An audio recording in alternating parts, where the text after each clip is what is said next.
안녕하세요. 예디아기입니다. 예디아기의 오전 사연을 여러분들에게 읽어드릴 DJ 유진입니다. 구독과 좋아요 꼭 부탁드리며 오늘의 사연 바로 시작할게요. 안녕하세요. 저는 내년에 30살이 되는 아직은 20대인 여자입니다. 요즘 연예인 관련 기사를 보면 왕성하게 활동을 하다가도 과거에 저지른 만행 때문에 한순간에 나락으로 떨어져 나가는 뉴스를 많이 보게 되는데요. 사실 저에게도 이와 비슷한 일이 있어서 이렇게 사연을 쓰게 되었습니다. 사필 규정이라고 하죠. 사람은 정말 뿌린 대로 거두는 법이라는 걸 저는 이번 일을 통해서 단단히 느꼈답니다. 그럼 제 이야기를 시작해 볼게요. 저는 무남 동녀라 외롭게 컸습니다. 더군다나 맞벌이인 부모님 때문에 거의 작은 아빠 집에서 많이 맡겨졌죠. 부모님께서는 형제자매가 없는 제가 늘 안쓰러우셨는지 아예 작은 아빠네 옆집으로 이사를 갔고 중고등학교 때까지도 저는 작은 아빠 집에서 거의 지내다시피 했었습니다. 물론 좋은 건 아니었죠. 늘 가슴 한켠이 외로웠달까요? 부모님 품이 그리웠으니까요. 어떨 때는 아기처럼 막 서럽게 눈물도 났었죠. 하지만 제가 그렇게 힘들어할 때마다 제 곁을 지켜준 사촌 오빠 덕분에 저는 그런 외로움을 잘 견뎌낼 수 있었답니다. 그러다 보니 성인이 된 지금까지도 사촌 오빠와는 거의 친남매처럼 지내고 있죠. 지금 저희 사촌 오빠는 공부를 잘해서 변호사가 됐습니다. 저는 그 과정을 옆에서 다 지켜보았죠. 얼마나 힘들게 공부를 했는지 알기에 저는 오빠를 늘 존경한답니다. 다른 사람들 다 놀 때 공부하고 여자친구는커녕 사람들 만나는 것도 줄이면서 악착같이 공부를 하던 오빠였죠. 그렇게 해서 현재는 대형 로펌에 들어가서 일을 하고 있습니다. 저는 그것만으로도 저희 사촌 오빠가 너무 멋있다고 생각합니다. 그런 오빠가 어느 날인가 한참 일을 해야 하는 시간인데도 불구하고 전화를 걸어왔습니다. 근황이 궁금하던 차여서 저는 얼른 전화를 받았죠. 에이, 수미야, 잘 지내지? 얼굴 까먹겠다. 어쩜 그렇게 연락도 안 하고 사냐? 오, 변호사님, 잘 지내시죠? 나야 잘 지내지. 오빠 바쁜데 귀찮게 할까봐 연락 못했어. 근데 목소리 좋아 보이네? 무슨 기쁜 소식이라도 있나 보지? 와, 너는 예나 지금이나 오빠 마음 알아차리는 건 귀신이네. 사실은 내가 여자친구 생겼는데 너한테 소개시켜주고 싶어서 시간 좀 내줄 수 있지? 내가 그래도 너를 가족처럼 생각하는데 보여줘야지. 저는 듣던 중 너무 반가운 소식이라 깜짝 놀랐습니다. 지금껏 여자친구도 제대로 사귀어보지 않은 오빠가 결혼을 하겠다면서 여자를 한 명 소개시켜주겠다고 하니까요. 그래서 기분 좋게 통화를 마치고 며칠 뒤 사촌 오빠가 나오라고 하는 곳으로 한 걸음에 달려갔죠. 오빠가 만나는 여자가 어떤 여자일지 엄청 궁금하더라고요. 좋은 여자를 만나야 할 텐데 걱정도 됐고요. 저는 아직도 그 첫 만남을 잊을 수가 없답니다. 수미야, 여기야, 여기. 자, 인사해. 너한테 소개시켜주려고 하니까 엄청 떨린다, 야. 오빠는 참, 내가 뭐 진상이라도 부릴까봐. 안녕하세요. 반갑습니다. 얘기 많이 들었어요. 저는 오랜만에 만난 사촌 오빠와 호들갑스럽게 인사를 나누고 자연스럽게 오빠의 여자친구와도 인사를 했습니다. 놀랍게도 한눈에 봐도 미인이더군요. 수더분한 오빠와는 좀 어울리지 않게 느껴질 정도로 한껏 꾸미고 나왔고요. 변호사가 됐으니 오빠도 이제 눈이 높아진 것 같았습니다. 뭐 충분히 그럴 수 있다고 생각했죠. 그런데 앞에 있던 여자친구분이 제 얼굴을 한번 보더니 표정이 굳어지더군요. 그뿐만 아니라 제 이름을 듣더니 그 여자분의 눈동자는 휘둥그레지기까지 했어요. 제 이름이 뭐 잘못됐나요? 오빠가 나를 막 이상하게 말해놨나 보구나? 그러니까 놀랐나 본데. 그죠? 아닌데. 나 너 이름 처음 말하는 것 같은데? 너도 참 가지가지한다. 네가 무슨 연예인도 아닌데 네 이름을 우리 자기가 알긴 하겠냐? 그치 자기야? 아, 네? 제가 아는 친구랑 이름이 같아서 그래서 깜짝 놀랐을 뿐이에요. 수미라는 이름 많잖아요. 그래서 그래요. 저는 그 순간 뭔가 알 수 없이 깨름칙했습니다. 제 이름을 듣고 눈이 커지는 걸 분명히 봤는데 그래도 별일 아닐 거라고 하니 그냥 넘어갔죠. 여자친구의 말 맞다나 제 이름은 엄청 흔하니까요. 그래서 오해도 많이 받습니다. 그런데 말을 하다 보니 저와 나이가 같더군요. 그래서 그런가 어디서 많이 본 얼굴 같기도 했습니다. 하지만 그것 또한 짐작이었을 뿐 딱 떠오르는 사람은 없었죠. 왜냐면 엄청 예뻤으니까요. 화려했습니다. 우리 나이에 입기에는 사치스러운 수준으로 느껴질 만큼 명품 옷들이었죠. 하지만 자격지심처럼 비춰질까봐 말은 못하겠더군요. 저는 고작 아울렛에서 옷을 사 입는데 저 여자는 엄청 부잣집 여자 같다는 생각이 들더군요. 변호사가 된 오빠와 저는 이제 처지가 많이 달라졌다는 게 실감되기도 했습니다. 그래서 어딘가 모르게 벽이 느껴졌죠. 엄청 미인이세요. 그런 말 평소에도 많이 들으시죠? 근데 우리 오빠처럼 못생긴 남자를 어떻게 만나게 되셨어요? 장난이에요. 근데 이런 거 물어봐도 될지 모르겠지만 혹시 어떤 일 하세요? 저 행정고시 준비하고 있어요. 저랑 같이 준비하시던 분이 오빠를 소개시켜 주셨어요. 처음에는 가볍게 만났는데 오빠가 변호사 합격하고 나서는 결혼하자고 해서. 네, 그러시구나. 좋은 결과 있으실 거예요. 뭐 오빠가 잘 버니까 걱정 없죠 뭐. 분위기 왜 이래? 야, 내가 너 이럴 줄 알았다. 네가 무슨 시누이냐? 만나자마자 호구조선하고 말이야. 자자, 커피나 한잔 마시자. 저는 사실 여자가 행정고시를 준비 중이라는 말에 실망했습니다. 변호사인 오빠는 잘 나가는 여자를 만날 줄 알았거든요. 게다가 입고 있는 옷들이 죄다 명품이어서 굉장한 커리어 우먼일 거라고 생각했는데 아니더군요. 그야말로 취준생이었던 거죠. 그때 내 나이가 26살이었으니 행정고시를 한두 해 준비한 것도 아닐 텐데 그런데도 저렇게 비싼 옷들을 입고 있는 게 마음에 걸렸습니다. 그리고 또 사실은 걸리는 게 한 가지 더 있었습니다. 솔직히 저도 쌍꺼풀 수술은 했습니다. 이 정도는 거의 매너 수준이랄까요? 암튼 양호한 편이죠. 근데 사촌 오빠의 여자친구는 어딘지 모르게 성형수술을 많이 한 것 같은 그런 느낌적인 느낌이 들더군요. 피부도 광택이 도는 걸 보니 관리를 받고 있는 것 같았습니다. 어찌됐든 한 가지는 확실해 보이더군요. 공부보다는 옷과 얼굴에 꾸미는 걸 좋아하는 여자라는 건 말입니다. 이때부터 눈앞에 있는 여자가 사실 마음에 들지 않았습니다. 이 여자가 변호사인 오빠를 꼬셨구나 하는 생각이 떠나지 않았으니까요. 콧소리를 내는 목소리도 그렇고 몸매가 드러나는 원피스를 입고 있는 것도 그렇고요. 어찌됐든 우리 오빠한테 교태를 부리는 느낌이 들었습니다. 그래서 이 순진한 오빠가 여자의 외모에 빠져서 꽃뱀한테 헤어나오지 못하고 있구나 싶었습니다. 물론 심증은 같지만 그렇다고 둘 사이를 회방을 놓을 수도 대놓고 무례한 행동을 할 수는 없었습니다. 더군다나 이런 저의 촉을 사촌 오빠한테 말하면 화를 낼 것 같았죠. 저보고 시누이 짓 한다고요. 어차피 결혼은 당사자가 좋아서 하는 거고 제가 뭐라고 한다고 결정을 바꿀 것도 아니었으니까 저는 그냥 편하게 생각하기로 마음을 바꿨죠. 오빠가 어련히 알아서 좋은 여자를 골랐겠어요.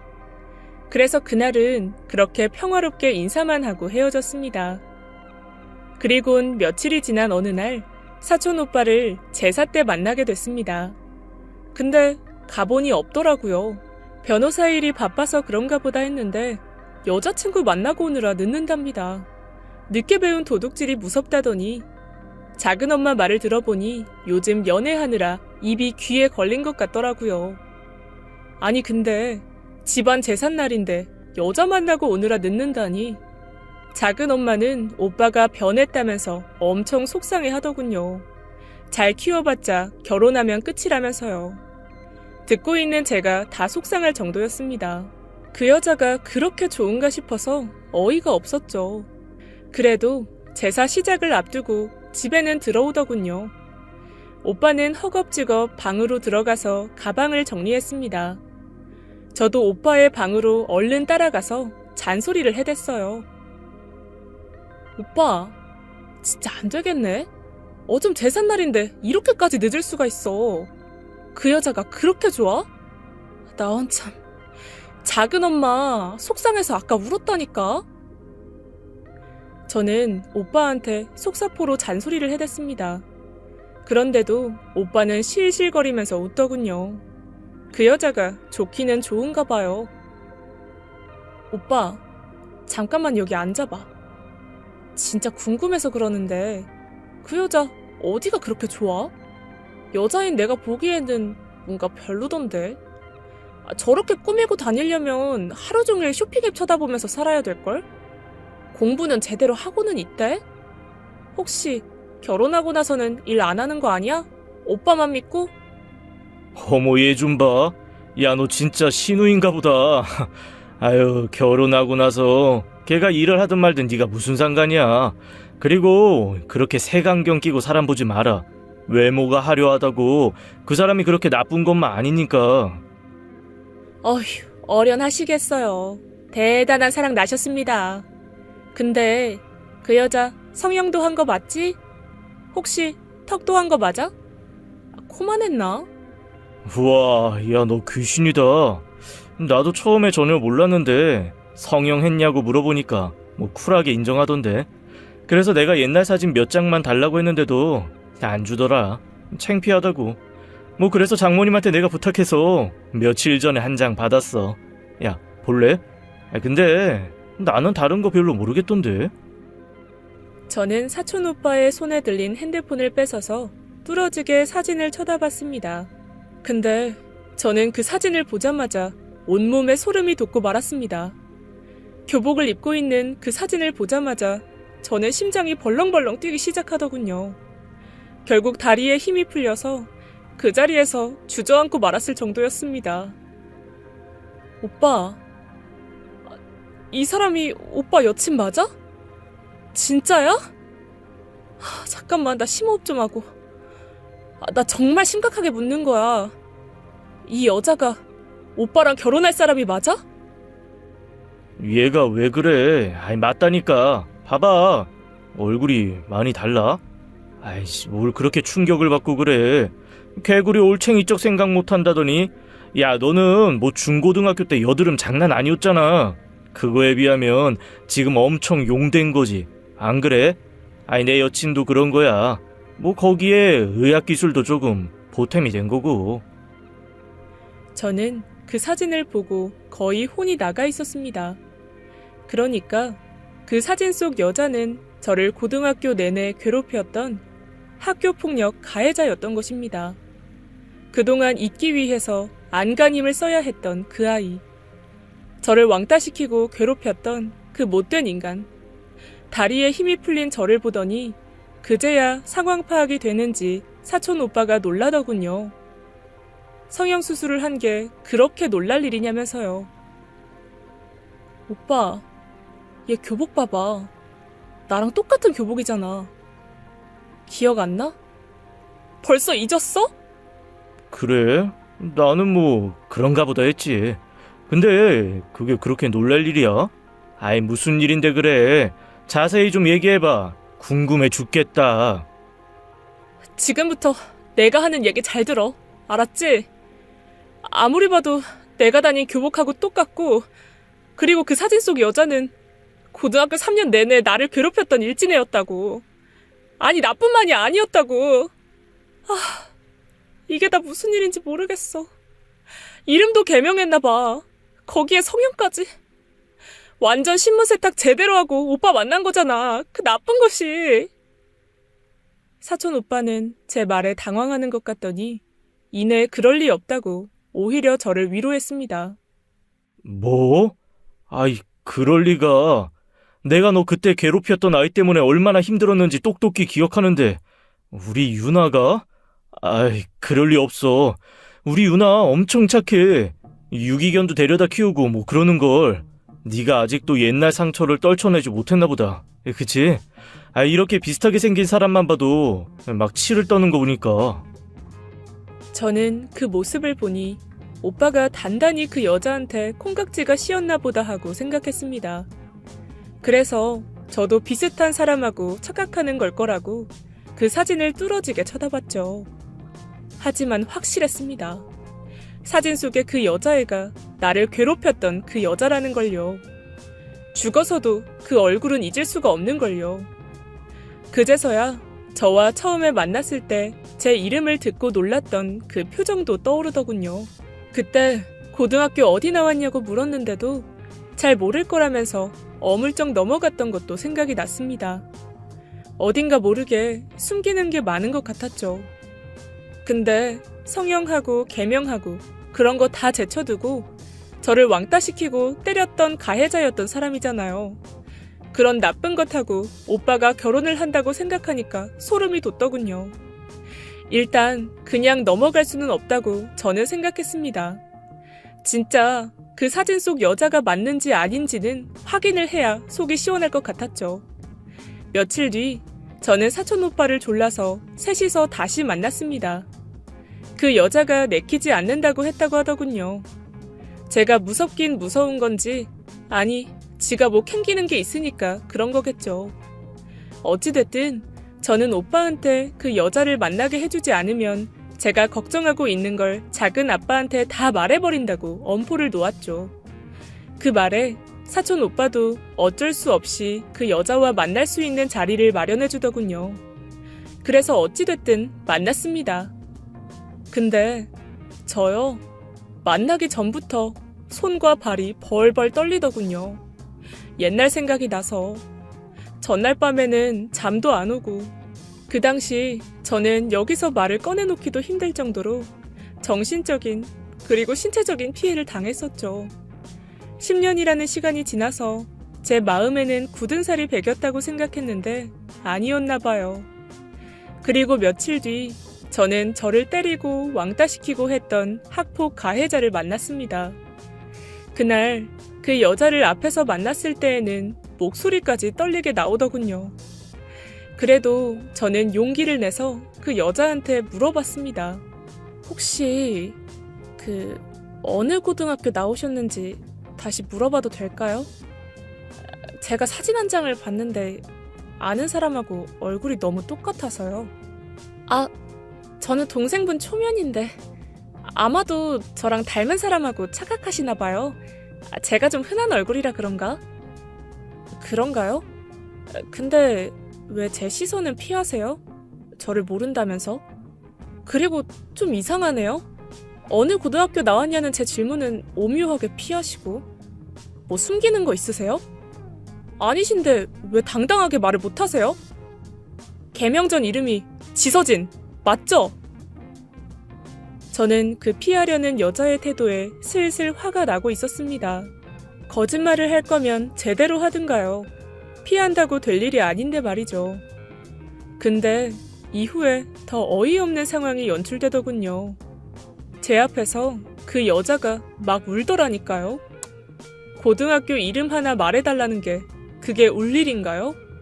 그 여자가 우니까 사촌 오빠가 엄청 당황하더군요. 그러면서 저보고 막 뭐라고 하면서 그 여자를 데리고 밖으로 나가버렸습니다. 저는 너무 기가 막혀서 그 자리에 가만히 앉아 있었습니다. 제발 아니길 바랬는데 제가 생각한 게 맞는 것 같았죠. 하지만 문제는 사촌 오빠가 전혀 믿으려고 하지 않는다는 것이었습니다. 오히려 이 문제 때문에 저와 사이가 멀어질 것 같았죠. 제가 고등학교 때 이 문제로 힘들었을 때 제 곁을 지켜주었던 사람이 바로 사촌 오빠였는데 말이에요. 제가 걱정이 된다면서 하교할 때에도 저를 데리러 오곤 했는데 그러다 어느 순간 저는 이번엔 제가 사촌 오빠를 지켜줘야겠다는 생각이 들었습니다.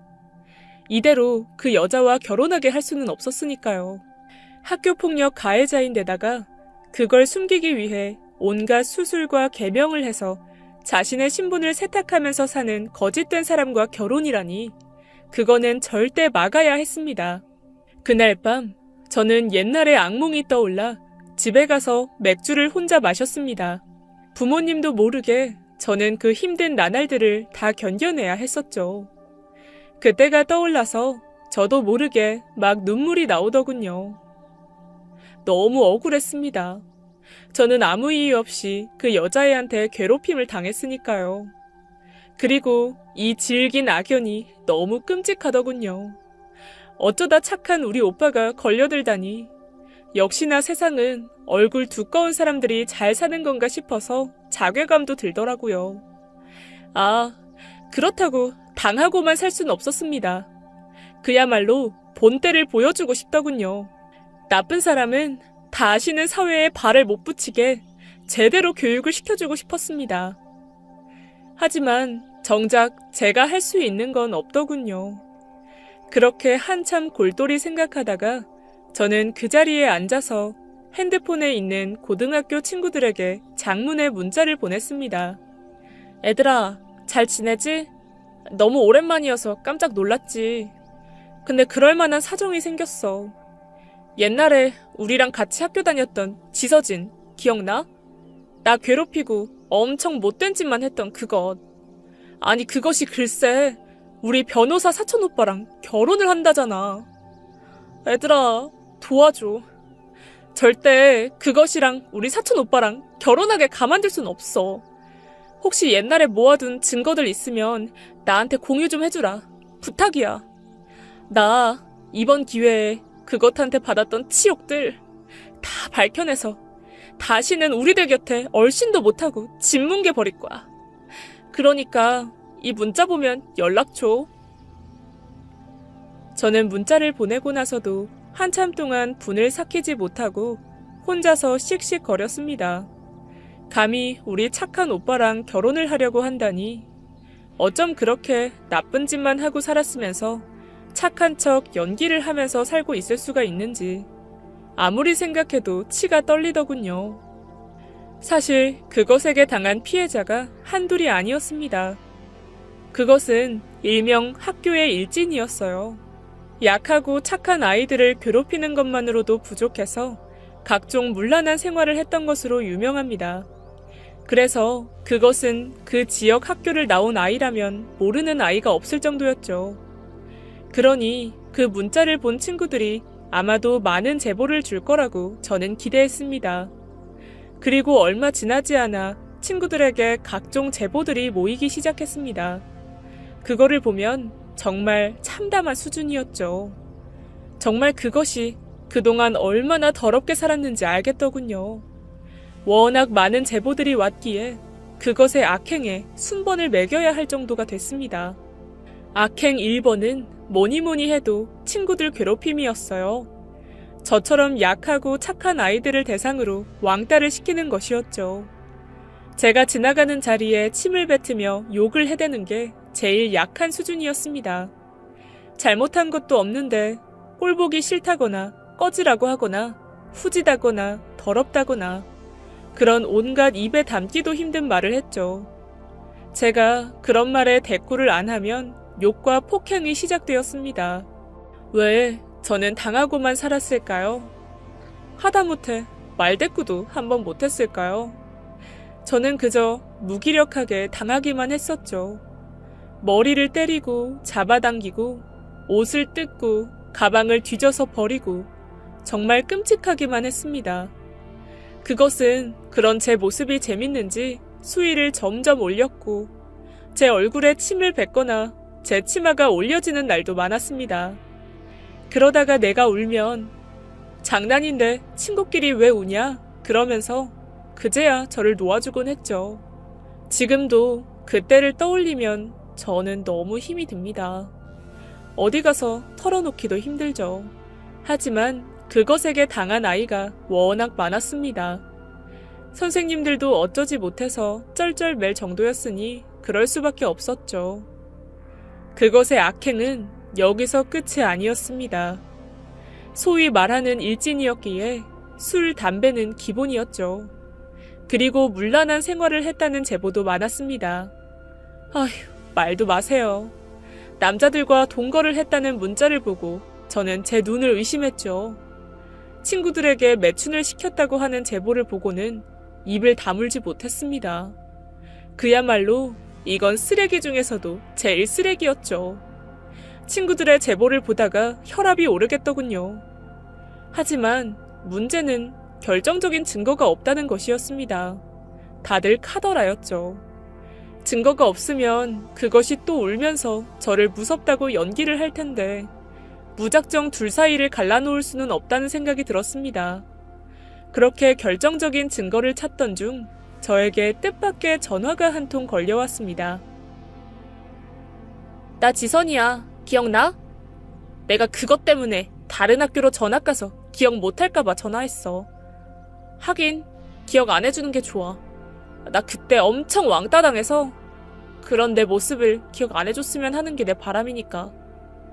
지금 통화 괜찮지? 지선아. 잘 기억은 안 나는데 내 문자 보고 전화 준 거 맞지? 근데 할 말이 뭐야? 저는 침을 꼴깍 삼키면서 전화를 받았습니다. 사실 지선이라는 이름이 흔해서 그런지 얼굴이 가물가물했습니다. 더군다나 학교 다니다가 전학을 갔다고 했으니 더더욱 그랬죠. 그래도 저한테 전화까지 줄 정도면 결정적인 증거일 것 같아서 긴장이 됐습니다. 내가 지금 너한테 카톡으로 여러 장의 사진들을 보낼 거야. 그거 바로 컴퓨터로 다운받아. 나 그거 보내고 바로 계정 폭파시킬 거니까. 나 아직도 그거 생각하면 꼭지가 도는데 여전히 무섭거든. 그것이 혹시 또 나한테 해코지할까봐. 걔는 그러고도 남을 것이니까. 너도 조심해.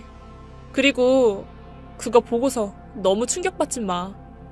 아, 또 다른 데 활용하면 안 돼. 어디 올리거나 그런 건 절대 안 돼. 그건 바로 고소당할지 모르니까. 알았지? 내 말 명심해. 저는 그 친구의 얘기에 고개를 끄덕거리면서 알겠다고 대답했습니다. 그 친구의 목소리는 그 어느 때보다 진지했고 결연하게 느껴졌습니다. 뭔가 각오를 하고 저한테 대량의 사진을 보낸다는 느낌이 들더군요. 아, 그래, 고마워. 근데 한 가지 물어봐도 될까? 이런 사진들은 어떻게 가지고 있는가 해서. 나 걔가 잘 되는 꼴 보기도 싫어서 걔가 만들어놨던 도토리월드 같은 데서 다 뒤지고 보관해두고 있었던 거야. 걔는 그 당시에 지가 하는 짓이 얼마나 나쁜 짓인지도 모르고 그런 거 당당하게 올렸었거든. 잘난 척한다고. 혹시라도 나중에 연예인 같은 거 되면 터트리려고 지금까지 갖고 있었고, 남의 가슴에 대못 박은 사람 절대 성공 못하게 하려고. 그래서 그동안 절대 보안 지켰었고. 저는 그 친구의 말에 가슴이 아팠습니다. 어찌됐든 그때의 상처가 컸었기에 그런 앙심을 품고서 지금껏 그 사진들을 모아왔던 거니까요. 저도 그 마음을 누구보다 잘 알기에 더 공감이 갔습니다. 그러니 그 친구의 증거들이 더욱 고맙게 느껴지더군요. 그렇게 저는 고맙다고 한 뒤 전화를 끊었습니다. 그리고 저는 숨죽여서 핸드폰을 쥐었죠. 도대체 얼마나 충격적인 사진들일까. 침이 바짝 말랐습니다. 한 장, 두 장씩 제 핸드폰으로 사진이 전송되기 시작했습니다. 그리고 저는 충격을 받지 말라고 하는 말을 들었는데도 충격을 받고 말았습니다. 어머, 이게 다 뭐야? 그것으로 보이는 여자가 발라의 몸으로 남자들과 누워있는 사진이라니. 하물며 이와 비슷한 사진들이 한두 장이 아니었습니다. 미성년자였던 당시 술, 담배 하는 사진도 많았고 남자와 애정행각 중인 사진도 많았습니다. 저는 그 사진들을 친구가 말해준 대로 얼른 집 컴퓨터로 다운을 받아 놓았습니다. 역시나 몇 분 후에 그 친구는 곧바로 계정을 폭파시키더군요. 저는 그 충격적인 사진을 한참을 바라보았습니다. 막상 그 사진들을 보고 있으려니 오빠한테 어떻게 설득을 해야 하나 고민이 되더라고요. 지금과 너무 달라서 충격을 받을 것 같아서였습니다. 복수를 하는 것도 중요하긴 했지만 일단 오빠와 우리 가족들이 상처를 받을 것 같더군요. 그래서 일단 저는 그것한테 전화를 걸어서 둘만 만나보기로 했습니다. 그러려면 오빠한테 전화를 해서 그때 일을 사과하고 오해를 풀고 싶으니까 그것을 만나게 해달라고 말을 해야 했습니다. 처음에는 안 된다고 하던 오빠도 오해를 풀기 위해서 만난다고 하니 곧바로 만남을 주선해 주더군요. 둘 사이에 오해가 있었나 본데 잘 해결하라고요. 그 만남은 일사천리로 진행이 됐습니다. 그런데 아니나 다를까 저를 만나는 자리에 나오자마자 그것은 짜증을 냈습니다. 그날 사촌오빠 만나는 줄 알고 나온 거였죠. 저기요. 왜 이렇게 귀찮게 굴어요? 제가 어느 고등학교를 나왔는지 그게 그렇게 궁금해요? 제가 성형을 여러 번 했든 말든 그게 무슨 상관이냐고요. 오빠가 없으니까 이제야 본색이 나오나 보죠? 사람을 보자마자 면박을 주시네요. 근데 저랑 같이 고등학교 다녔던 지서진, 너 맞잖아. 안 그래? 뭘 잘한 게 있다고. 왜 그렇게 당당해? 아니거든요. 사람 잘못 봤어요. 아니, 댁이 우리 오빠 친동생도 아닌데 왜 이렇게 신우의 짓을 하려 그래요? 네? 댁 때문에 우리 파혼하면 다 당신 책임인 거 몰라요? 저는 그 여자의 태도에 순간 당황했습니다. 진짜 혹시 내가 잘못한 건가 싶더군요.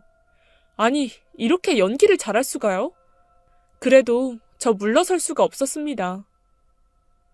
저기요, 지서진 씨. 제가 지금 기회를 주려고 하는 거예요. 제가 당신에 대한 여러 가지를 알고 있는데 도저히 우리 오빠랑 결혼하게 놔둘 수가 없거든요. 당신하고 이 악연 때문에 오빠랑 우리 가족들 상처받는 것도 싫고요.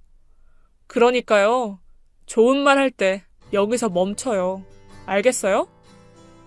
조용히 헤어져 주라고요. 뭐래?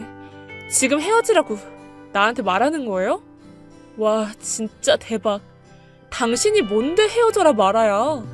지금 누가 할 말을 누구한테 하는 거야? 나 경고하는데 더 이상 저 괴롭히지 말아요. 안 그러면 가만 안 있을 거니까. 알았어요? 하지만 역시나 말이 안 통했습니다. 오히려 저한테 역공을 피더군요. 나 때문에 결혼 파토낼 거라고요. 저한테 협박이 아닌 협박을 하는 그런 여자가 너무나 역겹기만 했습니다. 게다가 지 말만 하고 그냥 픽 일어나더니 가버리더라고요. 저는 이때부터 소위 빡이 돌았습니다. 어쩜 이렇게 적반하장으로 나올까요? 양심이라는 게 저 여자한테 있기는 한 걸까요? 이러다간 정말 저희 사촌오빠의 인생을 망칠 것만 같았습니다. 만만한 상대가 아닐 거라고는 생각했지만 이렇게 허무하게 저의 계획이 끝나버리니 저는 그날부터 계속 어떻게 하면 그것에게 망신을 줄 수 있을까 고민했습니다. 네, 오기가 생기더군요.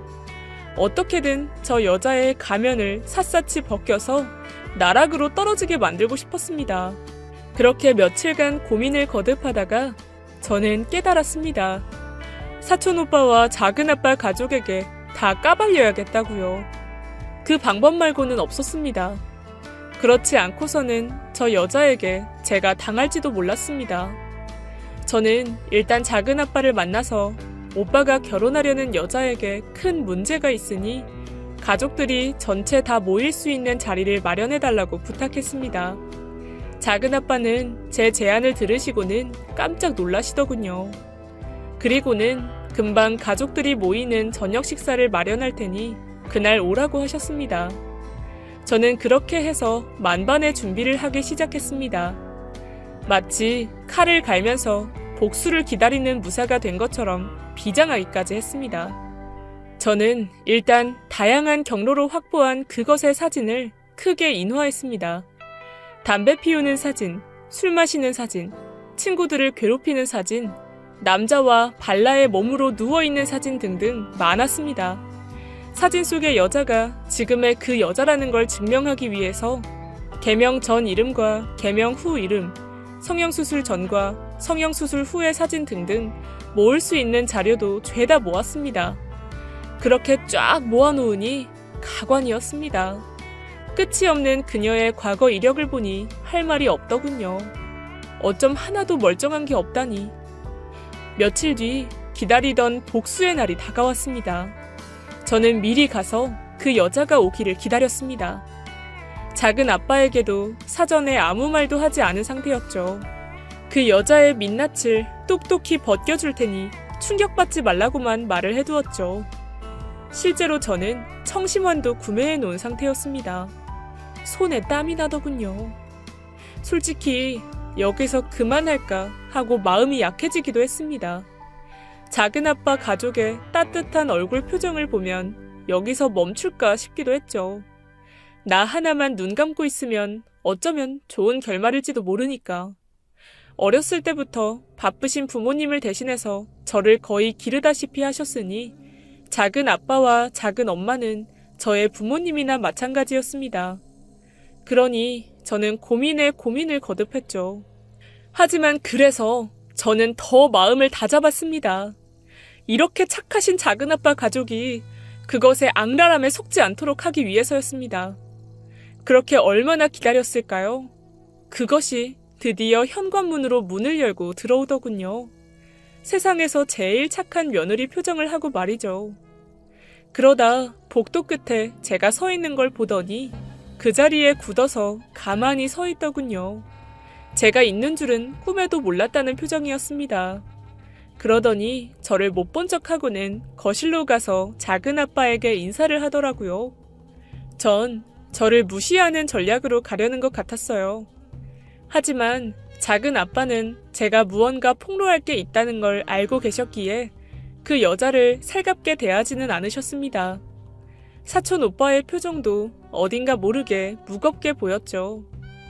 그 여자는 예전과는 달라진 분위기 때문인지 눈치를 보면서 거실 소파에 앉더군요. 그리고 나머지 사람들도 다 거실 소파에 빙 둘러 앉았습니다. 그러더니 전부 저를 쳐다보더군요. 네, 이제 진짜 복수의 시간이 다가온 것이었습니다. 난 지난번에 이미 한 번 기회를 준 것 같은데 이건 네가 이렇게 상황 만든 거야. 알았지?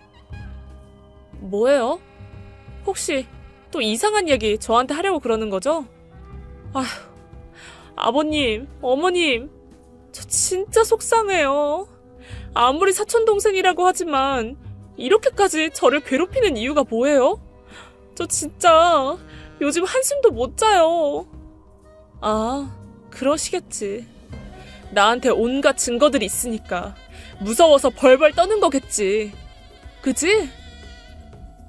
아, 죄송해요, 작은아빠. 저요, 우리 오빠가 잘 되기만을 기도하는 사람인 거 아시죠? 그래서 저도 정말 심사숙고 끝에 결정 내린 거라는 거 알아주셨으면 좋겠어요.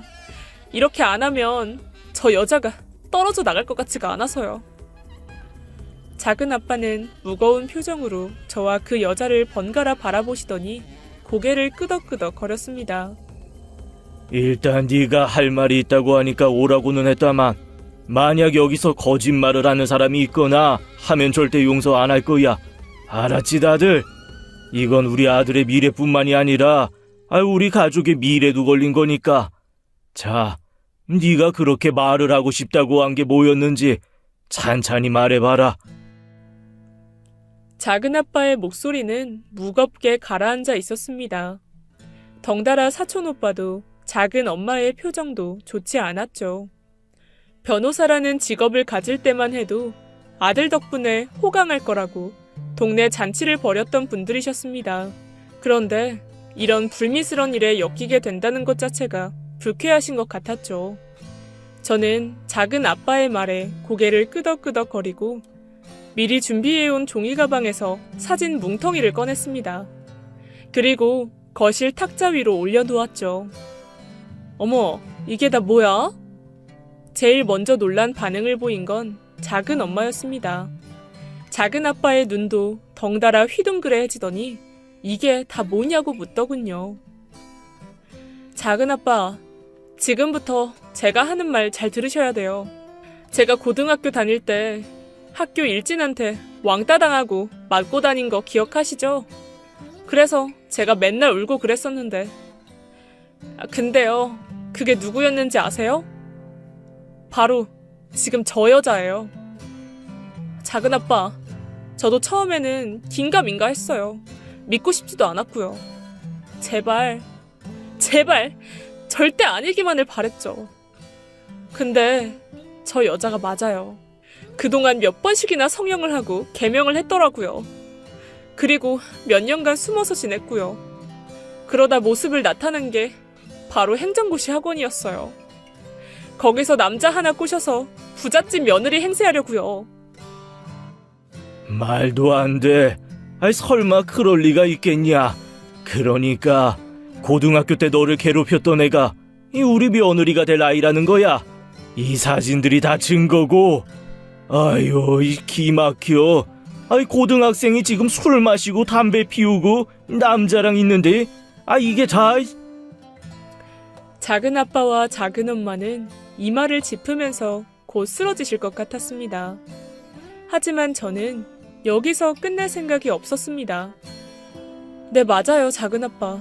너무 충격적이시겠지만. 그리고 여기까지 말씀드려도 될지 모르겠지만 고등학교 때부터 애들 때리고 하는 건 다반사였고 남자랑 물란하게 동거까지 했었어요. 그 사진들도 여기 있고요. 그때 제 말을 듣다 못해서 화가 났는지 그것이 벌떡 일어서더군요. 얼굴은 이미 시뻘개져 있었습니다. 아니에요, 아버님. 이거 다 저 여자의 모략이에요. 저 그렇게 살지 않았어요. 절대요. 뭔가 오해가 있었나 본데 저 아니에요. 믿어주세요. 역시 그 여자는 울기 시작했습니다. 연기학원을 다니는지 정말 대단하더군요. 그 꼴을 보니 정말 기가 막혀서 말이 안 나왔습니다. 어디서 발뺌이야.